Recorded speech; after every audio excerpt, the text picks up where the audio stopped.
Zizeng interrogea Confucius sur la vertu suprême. Confucius dit: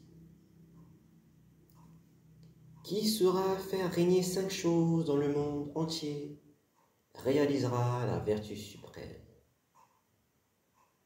Qu'est-ce à dire? Déférence, tolérance, bonne foi, diligence et générosité. La déférence garantit des insultes.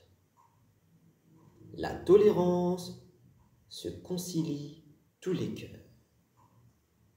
La bonne foi suscite la confiance des gens. La diligence assure le succès. La générosité permet de commander aux autres.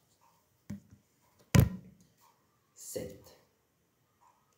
Bizi invita Confucius. Confucius avait envie d'accepter. Zilou dit: Maître, je vous ai entendu dire autrefois,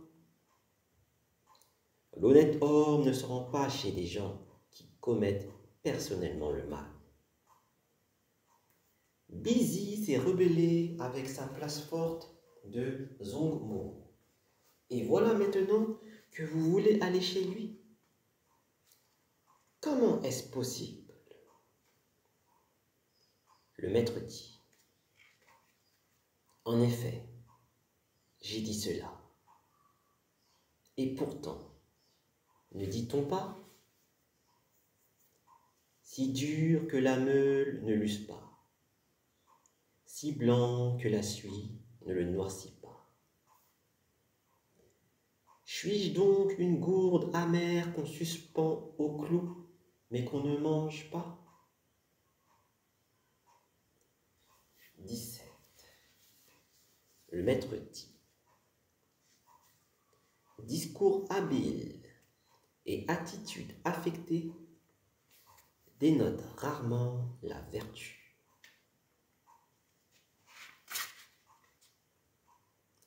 19. Le maître dit: je voudrais ne plus parler. Zigong dit: maître, si vous ne parlez plus, qu'est-ce que nous, vos pauvres disciples, pourrons encore transmettre? Le maître dit: le ciel parle-t-il? Pourtant, les 4 saisons suivent leur cours. Pourtant, les 100 créatures naissent. Le ciel parle-t-il? 24. Zigong dit: un honnête homme peut-il haïr?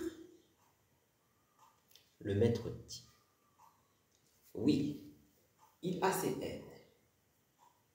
Il déteste ceux qui parlent des défauts des autres.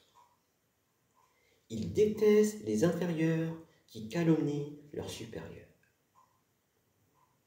Il déteste ceux dont la bravoure n'est pas tempérée par des mœurs civilisées. Il déteste ceux qui sont impulsifs et entêtés. Il continua: et toi, n'as-tu pas aussi tes haines? Je déteste les plagiaires qui se font passer pour savants. Je déteste les insolents qui se font passer pour braves. Je déteste les mauvaises langues qui se font passer pour sincères. 26. Le maître dit: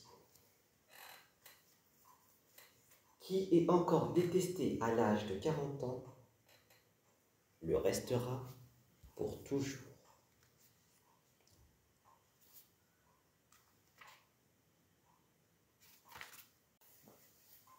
« 7.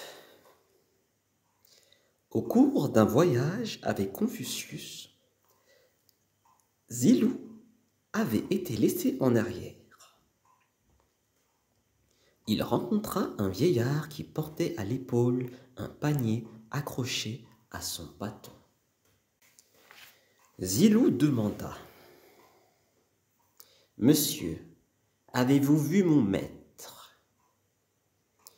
Le vieillard dit : « Toi qui ne sais rien faire de tes 4 membres, ni ne peux distinguer les 5 céréales, qui donc pourrait être ton maître ? » Il planta son bâton en terre et se mit à sarcler. Zilou attendit respectueusement qu'il eût fini. Le vieux le garda à loger ce soir-là. Il égorgea un poulet et lui servit un plat de millet. Il lui présenta aussi ses 2 fils. Le lendemain, Zilou poursuit sa route et fit rapport à Confucius. Le maître dit : « C'est un ermite. » Il chargea Zilou d'aller le revoir. Mais à son arrivée, l'autre était parti. Zilou dit : « On n'a pas le droit de se retirer de la vie publique. On ne peut faire fi de la hiérarchie qui règle les relations entre aînés et cadets. À plus forte raison, comment ferait-on fi du principe qui commande les rapports entre souverains et sujets ? On ne peut quand même pas bouleverser les relations humaines les plus fondamentales rien que pour préserver sa pureté individuelle. Pour un honnête homme, servir l'État reste un devoir, même s'il sait d'avance que la vérité ne prévaudra jamais. 10. Le duc de Zhou disait à son fils, le duc de Lu : « Un gentilhomme ne néglige pas ses proches. Il ne donne pas l'occasion à ses ministres de se plaindre d'être inutiles. Sans raison grave, il ne congédie pas ceux qui l'ont servi longtemps. Il n'attend pas qu'un homme soit à lui seul bon à tout. » Chapitre 19. 1. Zizang dit : « Face au danger, un clerc offre sa vie. La vue du profit ne lui fait pas oublier la justice. Il sacrifie avec piété. Dans le deuil, il manifeste de la douleur. Que voulez-vous de plus ? 2.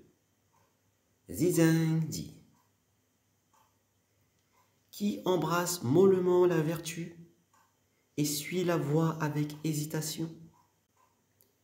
Dirons-nous qu'il possède la vertu et la voie ?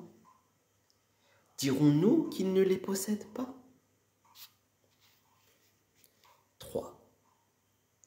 Les disciples de Zizia interrogèrent Zizong sur l'amitié.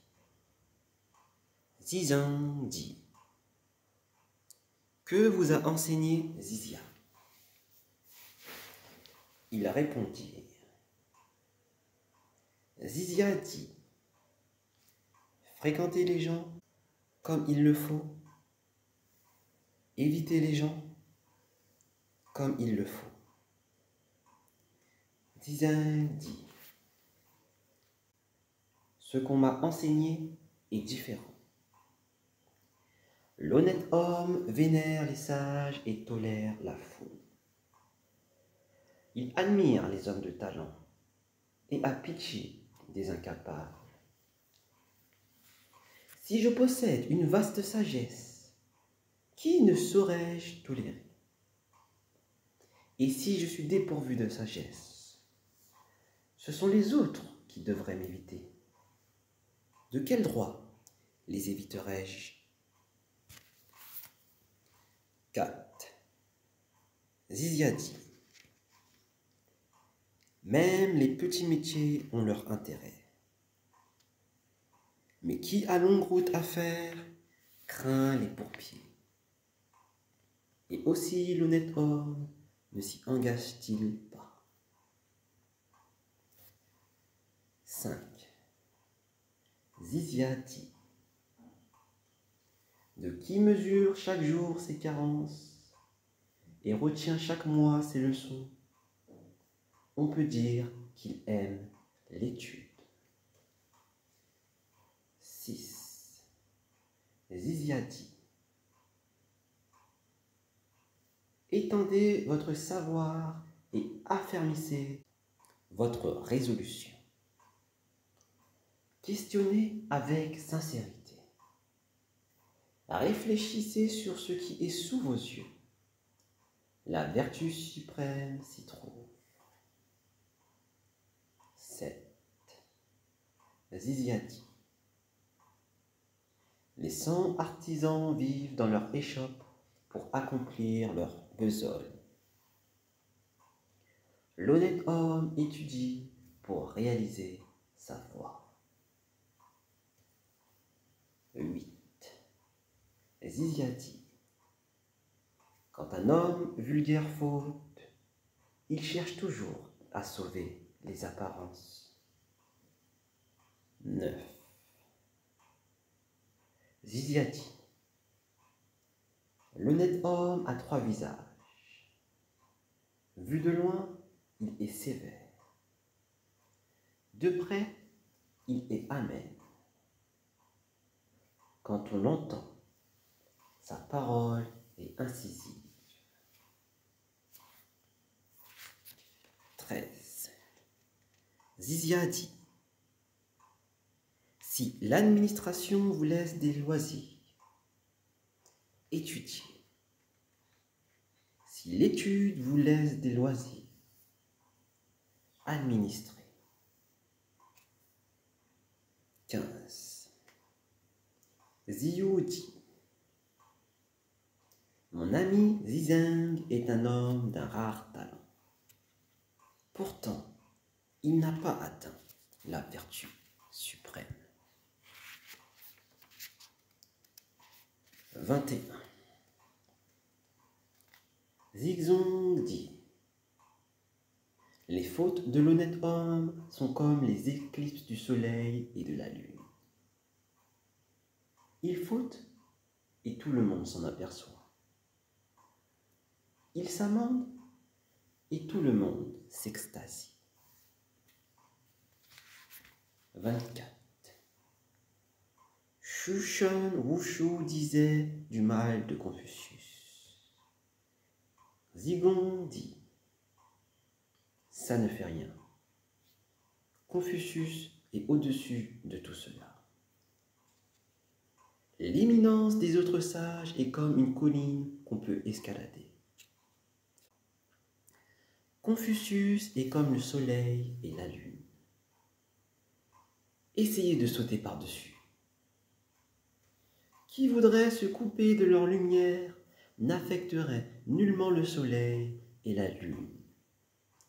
Il montrerait seulement qu'il ne connaît pas ses propres limites. 25. Shen Ziqing dit à Zigong: vous êtes trop modeste. En fait, vous savez bien que vous êtes meilleur que Confucius.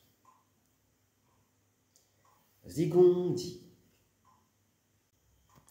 en une seule phrase, un honnête homme révèle son savoir. En une seule phrase, il révèle son ignorance. Aussi doit-il peser ses mots. On ne saurait pas plus égaler le maître qu'on ne pourrait escalader le ciel avec une échelle. Si le maître avait jamais eu la chance de gouverner un État, vous auriez vu se réaliser les paroles. Ils les mettent debout et ils se tiennent debout. Il leur montre le chemin et il marche. Il leur offre la paix et ils viennent à lui. Il les mobilise et ils font écho à son appel. Vivant, il le glorifie. Mort, il le pleure. Comment pourrait-on l'égaler? Chapitre 20. 2. Zizeng demanda à Confucius: que faut-il faire pour pouvoir gouverner? Le maître dit: qui cultive les 5 trésors et élimine les 4 fléaux peut gouverner. Zizeng dit: quels sont ces 5 trésors? Le maître dit: un gentilhomme est généreux sans rien dépenser. Il fait travailler les gens sans les faire grogner. Il a des volontés, mais pas de convoitise. Il est serein, sans être indifférent. Il a de l'autorité, mais n'est pas tyrannique. Zizeng dit: être généreux sans rien dépenser, qu'est-ce que ça veut dire? Le maître dit: s'il laisse les gens poursuivre leurs activités qui leur sont bénéfiques, n'est-il pas généreux sans rien dépenser? S'il ne leur assigne que des tâches raisonnables, qui grognerait? Si sa volonté désire le bien et recueille le bien, quelle place y aurait-il en lui pour la convoitise? Un gentilhomme traite de même une population nombreuse et une population clairsemée. Il traite de même les grands et les petits. Il accorde la même attention à tous. N'est-il donc pas juste de dire qu'il est serein sans être indifférent? Un gentilhomme est vêtu correctement. Son attitude est imposante. Les gens le regardent avec une admiration craintive.